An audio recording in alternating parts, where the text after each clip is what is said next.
everybody, I'm here with a new book, another one by Renee Watson. This one was published a little more recently, published in 2019, and it's called Some Places More Than Others. Go ahead and read the back cover for you to give you a little bit of an idea about what the book's about before I start. On the back cover, it says, "Everything and everyone has a story, a beginning." All Amara wants for her birthday is to visit her father's family in New York City, Harlem to be exact. She can't wait to stay in the brown stone where her father grew up and to hear all the stories about the family she never knew. But New York City is not exactly what Amara thought it would be, and neither is her family's reunion. Still, as she explores, asks questions, and learns more and more about this place, her father, and their history, she begins to realize how, in some ways more than others, she connects with him, her home, and her family. And she discovers even more about herself. Newbery Honor and Coretta Scott King Award-winning author Renee Watson offers a heartwarming and inspiring story about the people and places that make us who we are.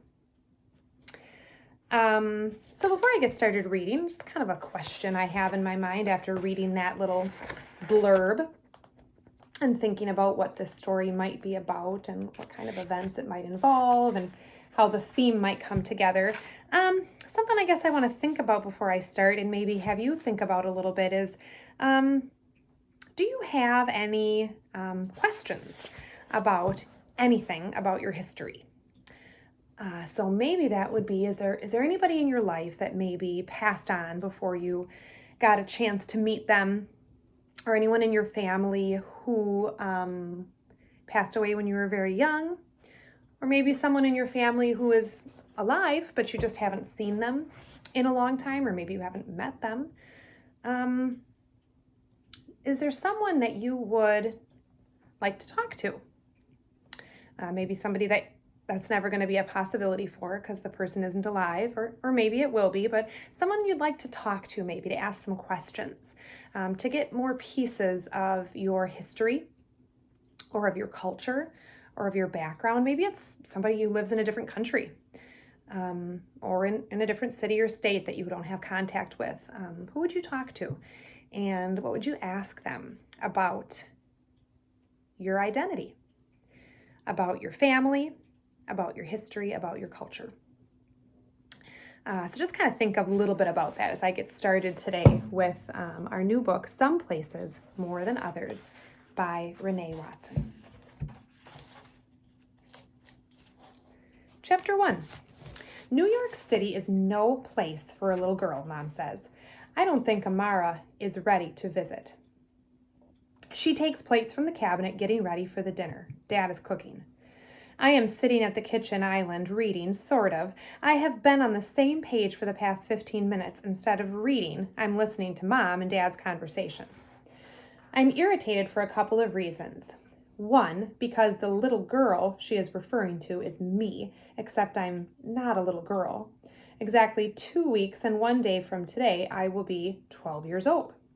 And besides, it's not like there aren't hundreds, actually thousands, maybe even hundreds of thousands of kids who live in New York City.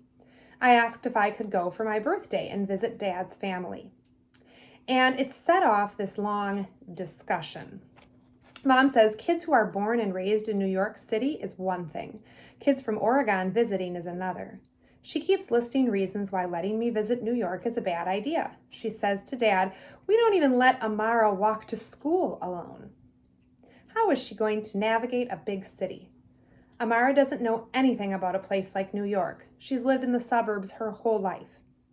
As if Dad doesn't know where I was born, where I live. We live in Beaverton, Oregon, just a 30-minute drive from Portland. Less than that if Dad is driving. Mom always says she loves Beaverton over Portland because no matter where you are, a park is just a short walk away. There are hiking trails and bike paths tucked throughout the city. When it's not too rainy, the three of us ride our bikes and explore new routes on weekends. I like living here. It's the only place I've ever called home. but I want to see other places, go somewhere with more people, with more things to do.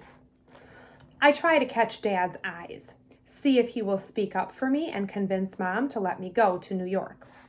But he is focused on cooking. He opens the sliding door and steps outside on the patio to check the food he's grilling. He grills even when it's cold outside. He says the covered deck is why he bought his house, or this house. I think it's his favorite place to be. I watch him take the salmon off the grill, put the fillets on a plate, and squeeze lemon on each piece. As soon as he comes back inside, I try again.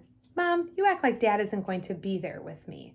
It's not like I'd be going by myself, I remind her. Plus, I'll finally get to meet my cousins and spend time with Aunt Tracy. Sweetheart, you're not going, okay? She puts the plates in front of me and looks at Dad like she is trying to get him to back her up. Dad puts another dirty dish into the sink. I know Mom will fuss about that later. Dad is the best cook ever, but he uses just about every bowl, plate, knife, spoon, and fork in the kitchen by the time the meal is prepared. He cooks a big family meal once a month because most of the time he is traveling for his job or too busy to come home early enough for dinner. And tomorrow morning, Dad is leaving for LA, which means Mom and I will be eating takeout for the next few days.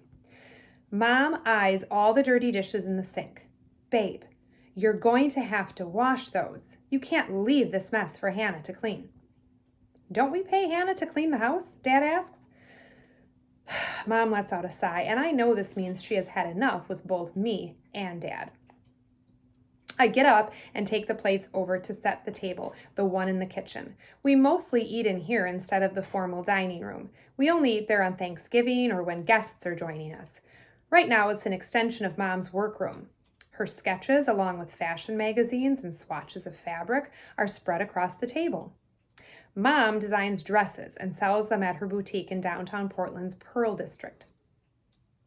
It's called Amara's Closet, which I know sounds amazing to most people, especially my friends. I mean, none of them have a whole clothing line and store named after them. But since there's nothing in that boutique that I'd actually wear, it's not really a big deal to me. I'd much rather wear the clothes Dad gets for me. He's the vice president of sports marketing at Nike and oversees branding and special events like the annual All-Star basketball games and the launching of new shoes. Sometimes Dad brings me shoes that aren't even in the stores yet, but mostly I just rotate my Air Jordan Retro collection. I have 1 through 12, but my favorite is the AJ4. I get those every time they come out. As Dad takes the pan of roasted potatoes out of the oven and brings it to the table, Mom says, I just don't want her going to New York yet. Here's another thing that's irritating about this conversation. Mom is talking about me like I'm not in the kitchen, like she didn't just walk past me, her actual daughter who can hear everything she's saying. Maybe when she's older, she says. I clear my throat. Like 12? I ask. You've been asking what I want for my birthday. Well, this is what I want. A trip to New York. Dad is going for the All-Star game. Why can't I go with him? He's going for work, Amara, Mom says. Before I can object, Dad gives me a look telling me to let it go. He sprinkles a little salt into the bowl of broccoli and says, dinner's ready. We sit at the table and Dad prays over the food. We thank God not only for this food, but for this family. Bless us and keep us, and please let me go to New York with Dad to meet Dad's side of the family, I blurt out. Dad opens one eye. Mom opens both. We all say amen. Dad passes the plate of salmon first, then the potatoes, then the broccoli. I reach for the basket of homemade dinner rolls and pass it. I swallow my first bite and take a deep breath just as Mom says, we're not going to talk about this all night, Amara. How did she know I was going to say something else? I put down my fork. Can I just say one more thing? I ask. Both Mom and Dad answer at the same time. Dad saying yes, Mom saying no. Mom gives in. Go ahead. I just want to meet the family I've only seen in pictures, I say. And you both keep saying that once the baby comes, Dad won't be traveling as much. So I think I should go now. At the mention of the baby, Mom touches her belly. Dad and Mom give each other a look. I knew I'd get him with that. Bringing up the new addition to our family always gets them. Just about every other sentence out of their mouths begins with, well, once the baby comes, we're not going to be able to. And usually what they're not going to be able to do is something that I love to do. So I'm thinking this little baby is already messing up my life and she's not even born yet. Mom says, Amara, the answer is no. You're not going to New York for your birthday. You need to come up with something else you want to do. She drinks from her glass of water and then says, and you can stop asking, okay? She rubs her belly again, and I wonder about the little life inside her. I haven't told anyone this, but I don't want Mom and Dad to have another baby. I feel bad for admitting it, especially after all the babies Mom was pregnant with and then lost. When I was younger, I really wanted a little brother or sister. But after so many times of wishing and hoping only to have no little brother or sister, I just stopped wanting one. But then Mom and Dad told me that they were expecting again. I just said okay and walked away, and I didn't wish or hope or think of names or talk to Mom's belly at all. But this time, the little baby inside Mom kept growing and growing. And in a month, Mom is supposed to have my baby sister. Mom takes the last bite of her dinner roll and pushes her plate back. Babe, that was so good. Nothing like fresh baked bread. Thanks, my mother's recipe, Dad says. Grandma Grace died before I could meet her. I love it when Dad cooks from her recipes. Makes me feel like she is here with us, that she is giving us love. Thinking about her makes me think of New York again and how if I could just go to Harlem, I could learn more about Grandma Grace. If I could see the home my dad grew up in, I could stand in her kitchen. I eat another bite and then say, Mom, what if we all go to New York? Maybe not for my birthday, but what about after the baby is born? Dad laughs. You have my persistence, that's for sure. Mom shakes her head. And you say that like it's a good thing. Now, let's not knock persistence. It got me a yes from you, Dad says. He kisses Mom on her cheek and smiles at me. Your mom was not feeling me at all when we first met. Why not? It wasn't him that I wasn't feeling. It was his city, Mom says. New York is dirty, crowded, either too hot or too cold, and ridiculously expensive. Hey, you're talking about my hometown.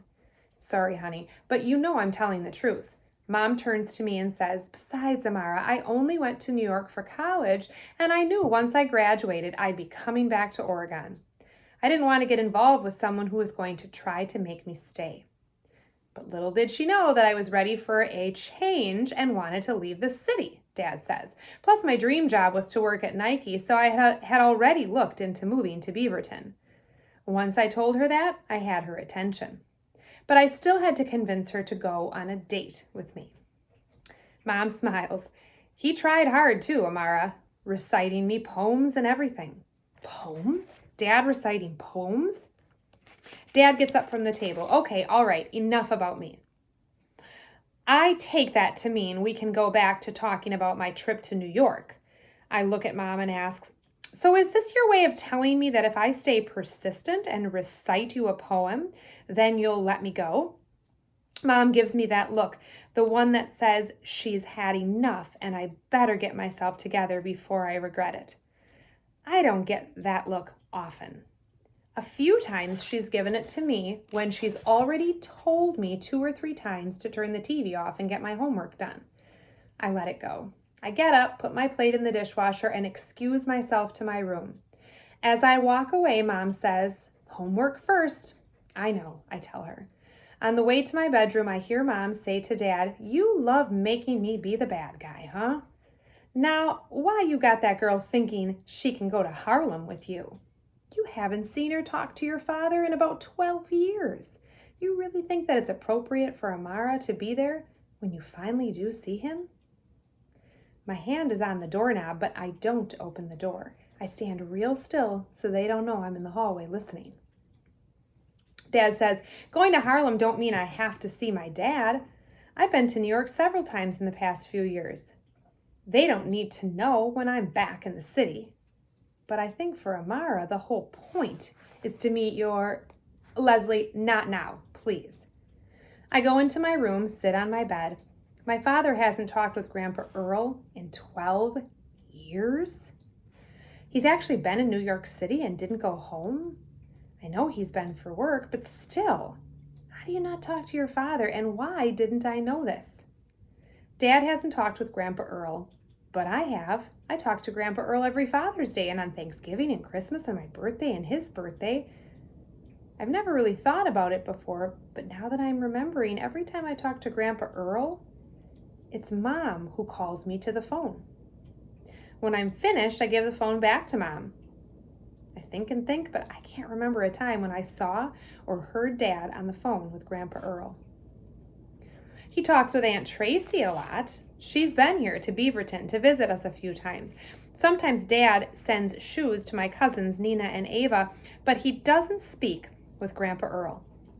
I think maybe I've had it all wrong. Mom is not the one I need to convince about me taking a trip to Harlem. Dad is. Chapter 2. Mom knocks on my door an hour later. Is your homework finished? She comes inside. Yes, I say. I close my book, put it on my nightstand. Mom sits on my bed, rubbing her stomach. She's kicking. You want to feel? That's okay, I answer. I do not want to feel a baby who may not actually be born. Mom is 8 months pregnant now, and everyone says that means this baby is sure to come, but 3 times we decorated nurseries. 3 times she told me, you're going to have to get ready to be a big sister. 3 times it was a lie. And she never, ever talked about it except to say, it just wasn't meant to be. Mom stands and goes over to my walk-in closet. She has hung bundles of lavender in the corners, and every time the doors open, my room smells like spring. She looks at my shelves and picks up the Jason Mark kit Dad bought me to clean my sneakers. When I was your age, an old toothbrush, detergent, and warm water did the trick. I guess this makes you a bona fide sneakerhead, huh? Yep, just like Dad. Mom searches through the hanging clothes and goes to the end of the row. Have you tried on the dresses I made for you? They don't fit. Mom gives me her I know you're lying look. You don't have to wear the dresses every day. They're for church, she says. Why can't we go to a church that lets women wear pants, like Titus's church, I ask. Titus is my best friend. He lives around the corner. His dad works with my dad, and our families are together all the time. Whenever Dad and Big T, Titus Sr., get together, all they talk about is how New York and Oregon are so different. Big T is from Harlem like Dad, and they became friends when they were students at New York University. Big T starts just about every sentence with, well, in Harlem. Mostly he talks about missing Black culture. He drives from Beaverton all the way to Portland because he wants to go to a Black barbershop. He's always talking about how he misses Black people, which makes me wonder why he moved to Oregon. Big T says if it weren't for Dad, he might not have graduated and would have never moved across the country to do what he loves, which is design shoes. I give Mom my best reasons for why going to church with Titus's family would be way better than going to our church. Besides being able to wear pants, their service is only an hour, I say. Mom shakes her head. How long the service is and what you can or can't wear is not important. I grew up in that church and I like Pastor Franklin's preaching. Plus, wearing a dress once a week isn't going to hurt you, Mom says. She fans through the hanging clothes and picks out the 2 new dresses she made. One is a shirt dress with big pockets and looks casual enough to wear to school with leggings, but also appropriate for church, depending on what shoes I wear with it. I guess it's not so bad.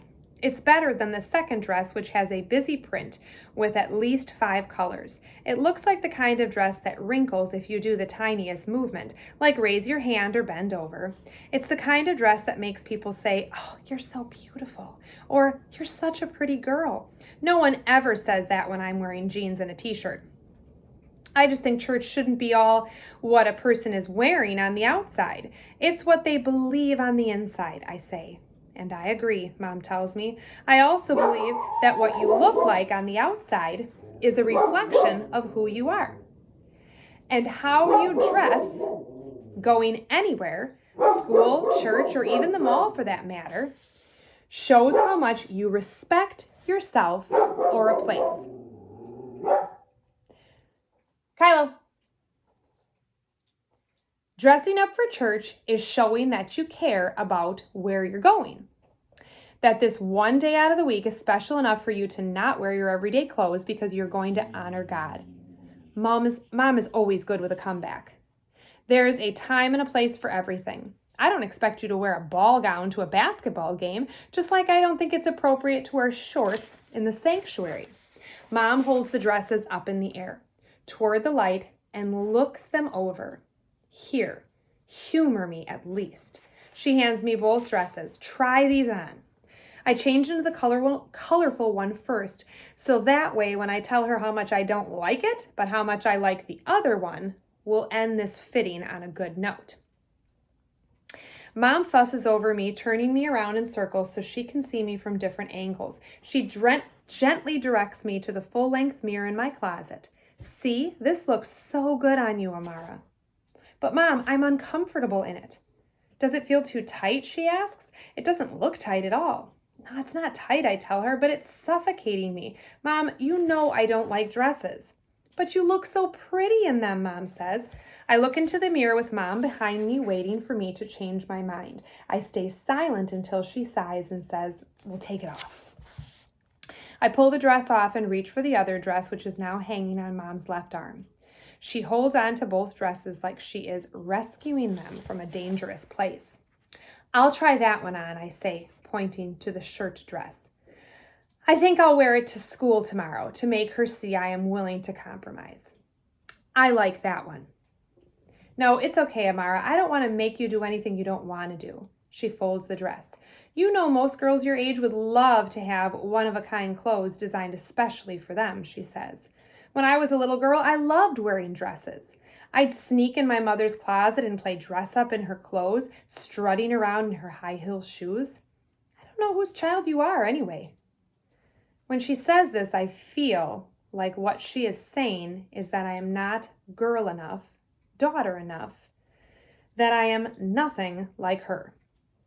I look at Mom's belly, think maybe it's a great thing she's having a baby.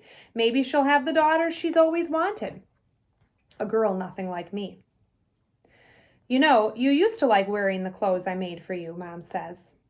"That was in elementary school when I didn't have much of a choice, when I didn't mind being a mini version of Mom, her look-alike, real-life doll. But the older I get, the less I am like Mom, and the more I am like me." And that's where we will stop for today. That was chapters 1 and 2 of Renee Watson's Some Places More Than Others. As we continue to read this book, we're going to see how Amara really starts to piece together her identity as she's growing up. And I think that that's something that we all do a little bit at a time as we travel through our life, especially in the middle school years where you're at right now. So I hope that you guys love the rest of the book, Renee Watson, Some Places More Than Others.